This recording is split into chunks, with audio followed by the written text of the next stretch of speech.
இட்லி சுடுறதுக்கு மாவு இல்ல. பட்டினி கேட்டா பண்ணாட. பாஸ் டேய் நீ தான் நீங்க புதுசா வரேன்னு சொன்னவனடா. பாஸ் என்னடா முத நாளே லேட்டா வர? Time is precious to me. ஒரு பாபுலஸ் கவர் மாதிரி ஆகணும்னு நினைச்சிட்டு இருக்கேன். பாட்டில் பாஸ்கரா? யார் பாஸ் அது? பாட்டில் பாஸ்கர்ல பாபுலஸ் கவர். என்னடா அப்புறம் தெரியாம இருக்க? அவரு தான்டா இந்த தொழில நமக்கு முன்னோடி. நான் ஒரு மாதிரி ஒரு கோடீஸ்வரர் ஆகணும்னு நினைச்சிட்டு இருக்கேன்டா. Sorry boss. ஏய் உன்னை பார்த்தாலே டவுட்டா இருக்குது. நீ கரெக்டா பண்ணிருவியா?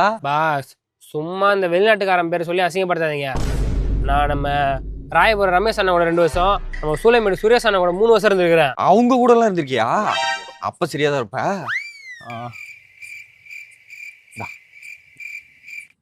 இதுதான் உன்னோட ஃபர்ஸ்ட் ப்ராஜெக்ட்.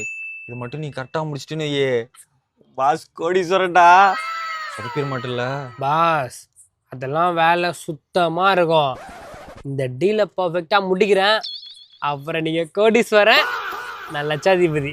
உங்களை எங்க கொண்டு போய் உட்கார வைக்கிறேன்னு மட்டும் பாருங்க.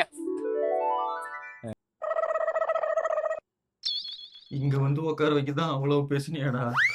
ராயபுரம் ரமேஷ் கூட 2 வருஷம், சூளமேடு சுரேஷ் கூட 3 வருஷம். நீடா இத்தனை வருஷம் என்னதான்டா பண்ணிக்கிட்டு இருந்த? அவங்க கூடயும் ஜெயில தான் பாஸ் இருந்தேன். ஆனா நீங்க ரொம்ப லக்கி பாஸ். ஏன்னா நம்ம 2 பேரும் சேர்ந்து பண்ண முதல் ப்ராஜெக்ட்லயே நம்ம உள்ள வந்துட்டோம். டேய் அங்க என்னடா பேச்சு? சார் எனக்கும் தெரியாது சார், இவரு தான் சார் என் பாஸ். ஒரு கேட்கவே இல்லையடா. இவரு தான் சார் இந்த பேப்லோ எஸ்கோபர் மாதிரி ஆகணும்னு சொல்லிட்டு என்ன இதெல்லாம் பண்ண வச்சாரு. ஓ இவருதான் உங்க பாஸா?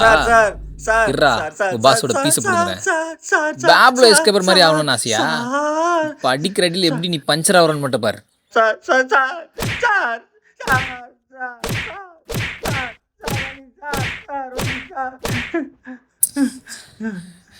இருடா ஐயா வரட்டும், உன்னை வந்து உரிக்கிறேன்.